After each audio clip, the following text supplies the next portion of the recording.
Greetings, Arts Beatniks. It's Patrick Neese with the KC Arts Beat Report, and we have a special show for you today. Bruce Sorrell, boy, oh boy, what a Kansas City legend this guy is.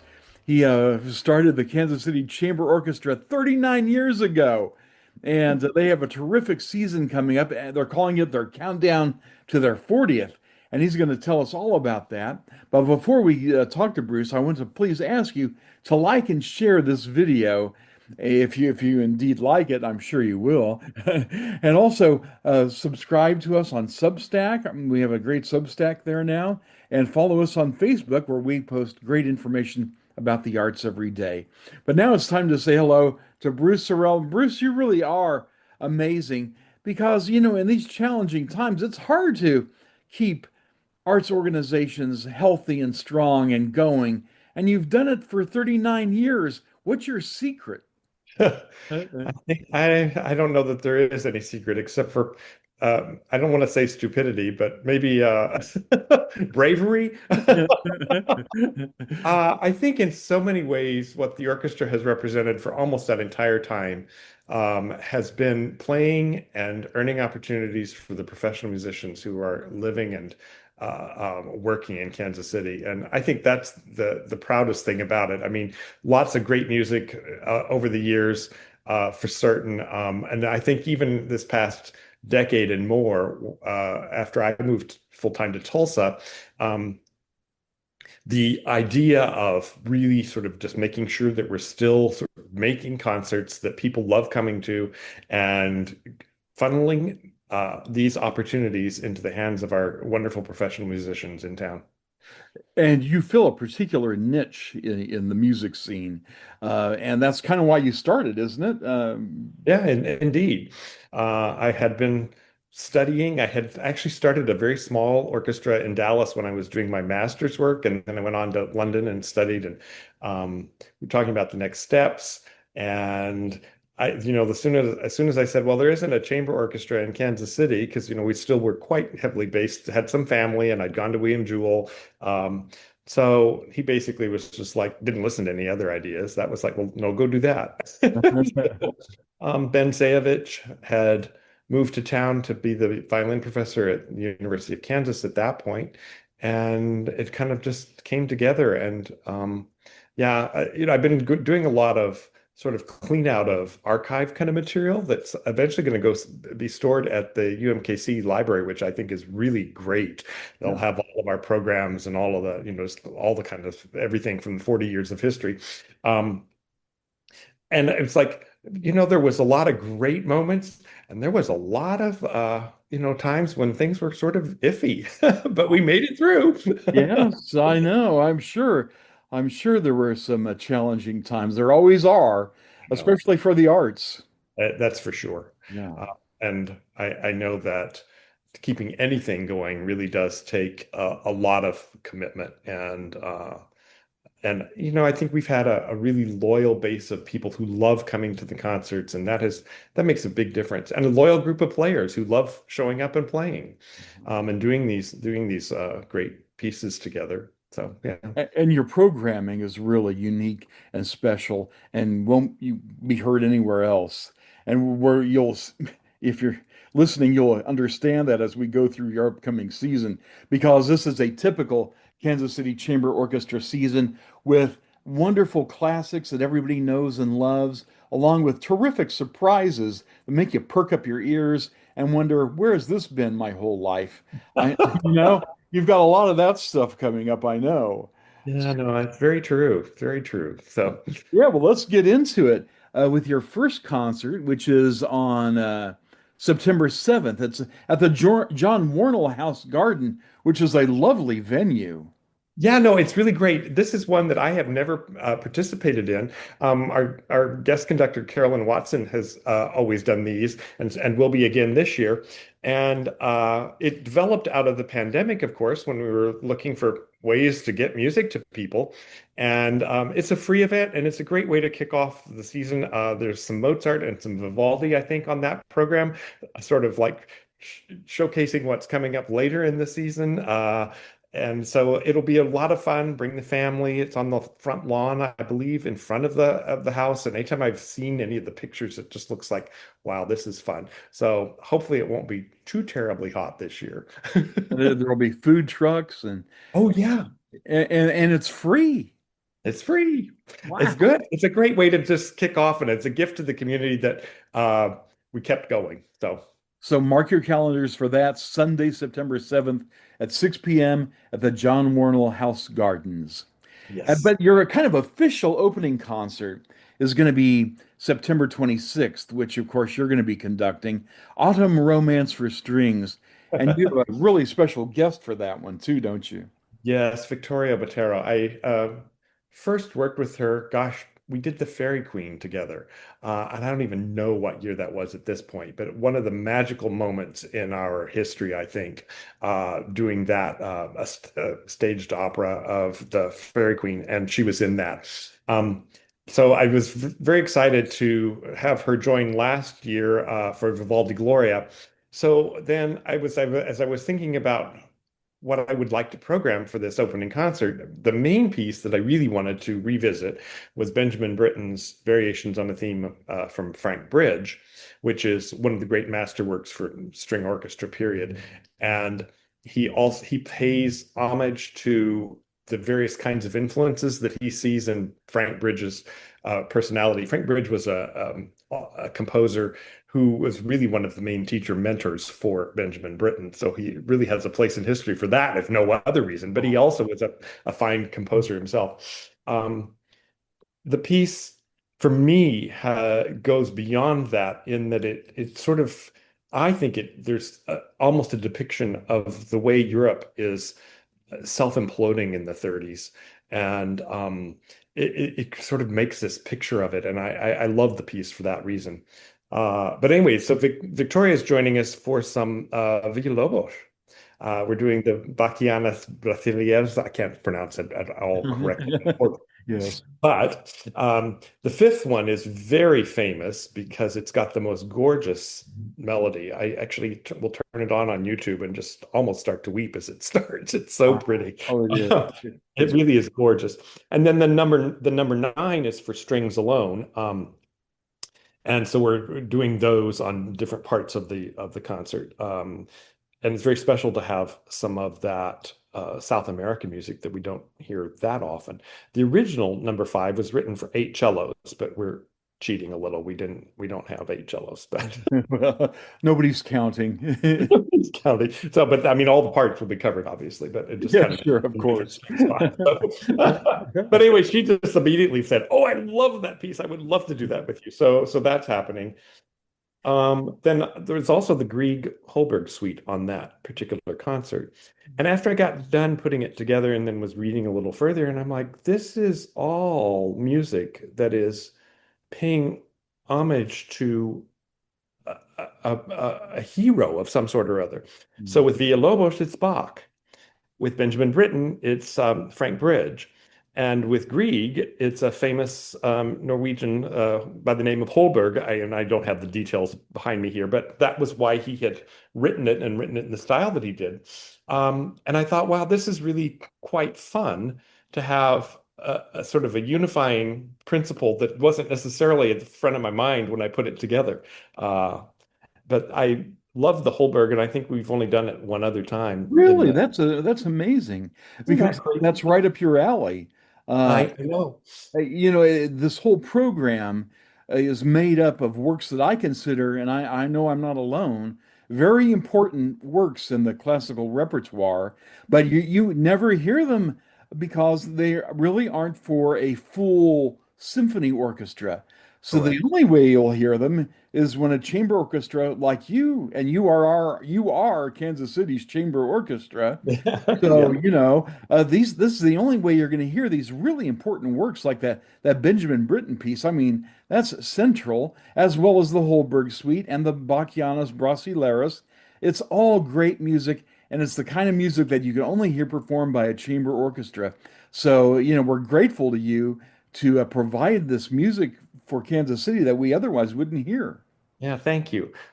I really do think people will absolutely adore hearing this music. And the Holberg Suite again is like you say, the slow movement is just so magnificently beautiful. So it's a lot of pretty music on this concert. Oh, So beautiful. That's going to be beautiful. Again, that is September 26th at Grace and Holy Trinity Cathedral at 7:30 p.m.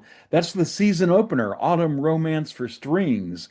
And what oh, got you outdid yourself for that season opener, Bruce, I have to say. thank you. And then, of course, you always do terrific Christmas concerts. They're always lit by candlelight, aren't they?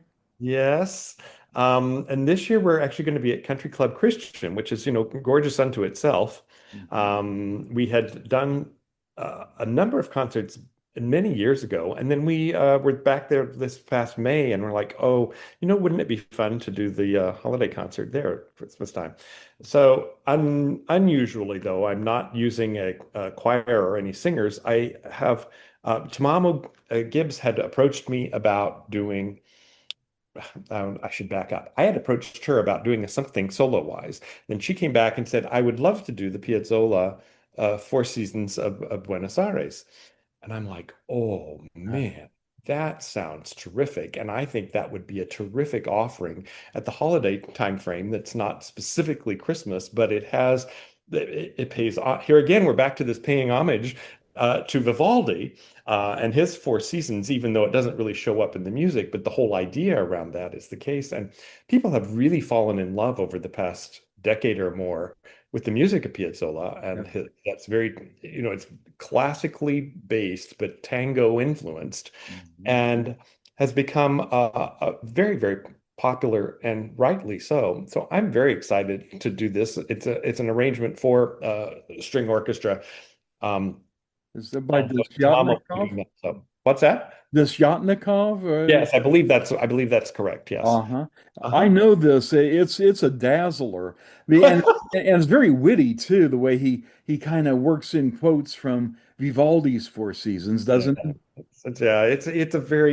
it's a really wonderful piece, and I've heard it in various kinds of arrangements. I mean, some of it I'll occasionally hear string quartets or piano trios do various movements from it. So it's quite a popular work. So It's very festive, so appropriate for the Christmas season. I thought so. I really think this will be a really fun way to begin the holiday, kind of like without being sort of overtly Christmas carols or popular Christmas songs. So, Well, there's plenty of that going around, so it's nice to have a little bit of an alternative. And right, this sounds like the perfect alternative. that's And right. you always kind of do that, don't you? You always do. Try to. Uh-huh. Yeah. Yeah. Sometimes it's a little more overtly, but I mean, when you're doing something like a setting of the Gloria, well, it obviously comes out of the biblical text from the Christmas period. But it doesn't know it's not certainly something you will hear in a shopping mall. No, no, not at all. Again, Uh, that holiday concert, that candlelight holiday concert, is going to be at a beautiful country club Christian church. It's like a Christmas card, you know, you good know. self. Yeah, it is. It looks so Englishy, and it looks like David Wilcox would conduct a choir there. But Absolutely. yeah, well, that concert is December 2nd at 7:30 p.m. at Country Club Christian Church. And And then the next holiday that you're going to be, before we move on, though, I just oh, want to say that on the first half of that concert, oh uh, yeah. the all Vivaldi concertos. So kind of like that sort of homage thing. But anyway, we've got a concerto for oboe that Margaret Marca will play, concerto for flute that Christina Webster will play, and then concerto for two cellos, and Larry Figg and colleague will be playing those. So that'll be a great way to sort of open and have some of that very holiday sounding like Baroque music from Vivaldi. And then the second half will be the Four Seasons of Buenos Aires. What I don't understand about Vivaldi, Bruce, is that he was born, several hundred years ago, way before Xanax, and yet he was always in a good mood. How, you know, I mean, he was always, what a happy guy he must have been. he was always right, and he wrote hundreds of concertos. Uh, Yes. that bring great joy to people. That's for sure. Uh, I always imagine what a romantic life he had, wandering the streets of Venice and crossing the canals, performing in these candlelit opera houses. There's just something inherently romantic about Vivaldi's music. but his story is it starts like where they didn't I think they baptized him like immediately because they didn't even weren't sure he was going to live because he had bad lungs. And so, he tried to be a priest, but with all of the incense in the church, that didn't work out. Yes. Yes. Uh, So it's great that we have all of this joyful music, even under circumstances where his health wasn't the best. well, I know he definitely had a good attitude, that's for sure. Yeah, the redheaded priest. The redheaded priest, absolutely. Il prete rosso, whatever they called it. So Yes. And he also, anyway, sorry. ran that school for girls, right? Didn't he have a, Yeah, no, he yeah. taught, and obviously, well, a lot of the concertos were written for these young women, and they were essentially members of aristocratic families that were not sort of acknowledged. Um, so they were put at this school, the hospital, the ospedale, for hospitality. But they trained them and the concerts were renowned throughout Europe. I mean, you can read several accounts around that, so, as you know. So, yeah, there's a really amazing talent there. Amazing. They must have been pretty good students to play those concertos of Vivaldi. To me, they sound pretty challenging. Are they? They still are. They still Uh-huh. are challenging. Yeah, they're a lot of fun, but they're challenges. Yeah, so that's gonna be one festive concert, all that Vivaldi, and then the Piazzolla Four Seasons of Buenos Aires. That is again 7:30 p.m. Country Club Christian Church, December the 2nd. Yes. And then the next holiday, you do holidays really well, Bruce. But the next one is Valentine's Day. The concert is actually on Valentine's Day, which makes it the perfect date night. Exactly. That's good. Tell us about this concert. Well, I'm going to say it's under construction. There are so many different things going on around that time frame that we're still working out what will work well to do that. But it's usually also includes like some wine and food, and it's a real evening out, and it's been very, very popular over the past several years. So watch for more information on that one. Okay, how about the venue? Do we know that yet? If we do, I don't recall. All right, So so sorry. Let's watch say so. that. Yeah, yeah, stay More tuned. information coming. That's right. Yeah, And your last concert of the season, which spring is another time that seems to just be perfect for the kind of music you do. And this is going to be on April 30th. And that venue is to be determined. But you know the music that you're going to be doing, though, right? that's right. So it's likely we'll be downtown, and we're just still confirming that last bit of information. But the Mozart Symphony number 39 will sort of finish our 39th season. And And what a uh, great symphony that is. yeah, it is a great symphony. The final three symphonies Mozart wrote 39, 40, 41. He wrote kind of like basically one a month. He was working on other things as well, but in one of the summers closer to the end of his life. And he just poured into them the most imaginative, wonderful kind of music. I mean, the number 40 in G minor is probably the most famous of them, but the 39 symphony is a terrific one, and we've only done it one other time in all these years. Here again, Wonderful. too much music, not enough time. But anyway, I'm really looking forward to coming back and revisiting that particular symphony and bringing it alive for our audience. So, But you've done a lot of Mozart over the years, a though. lot of Mozart over the years. So it's sort of surprising that it's only been once on the series, the 39. But anyway. Well, he wrote a lot of music, so. Yeah, it's true. And now there's a piece you're bringing back for that concert. That's Yes. So, and this actually we have done twice before, but Back in 2008 or 9, somewhere in there, composer Forrest Pierce, who's on the faculty over at the University of Kansas, had approached me and said, I would like to write a work for you. And I'm like, okay. And then he sort of gave me a proposal about what he wanted to do. And I'm like, oh my gosh, this sounds utterly amazing. And so it became a work called The 12 Kisses. Forrest doesn't even know. I haven't told him yet that we're planning to do it next spring. I can't wait to contact him. But Sarah Tannehill Anderson performed it twice with us. But I asked Victoria Botero if she would come back at the end of the season and do this fabulous work. It's soprano, strings, um, a wind instrument. It can be either oboe d'amore or clarinet or something along that line, and piano. And it's a setting of various parts of the Song of Solomon, and partly in Hebrew, partly in Forrest's poetic translation of it.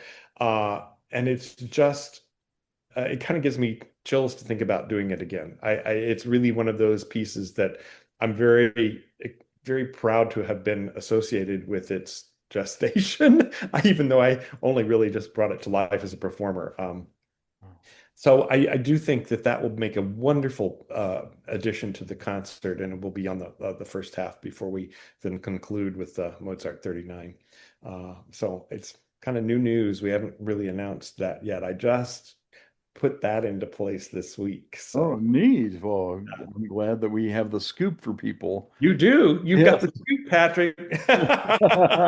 It's going to be great. Again, that is the last day of April, April 30th at 7:30 p.m. The venue to be determined. It'll probably be downtown. Is Yeah, that right? Yeah. that's correct. Yeah. Yeah. So what a great season as you count down to your big 40th season. The 39th looks great. Speaking of that last piece you were talking about that you're bringing back, that's another wonderful thing that you and the Kansas City Chamber Orchestra have done over the years. You've commissioned other pieces too and have given world premieres. We have, and that's been very exciting work. And whether we have commissioned it or just had the opportunity to either, do performances of new works or world premieres, I have loved being able to do that. And in the final season, I mean, by the 40th season, as I'm thinking about countdown to 40, Uh, I'm thinking about what else we might want to bring back that we have been either a commissioner for or an important part of. uh, So thank you for recognizing that with the 12 Kisses. So well, we look forward to your 40th and many more, even beyond that, Bruce. yes, Keep it going. And because you provide, as I say, such an essential service, and you fill such an important part of our musical culture. I tell you, you've really become a Kansas City institution. I mean, that's almost sounds patronizing to say because you really are one of the great classical organizations in town. And so you deserve a real, kudos for that.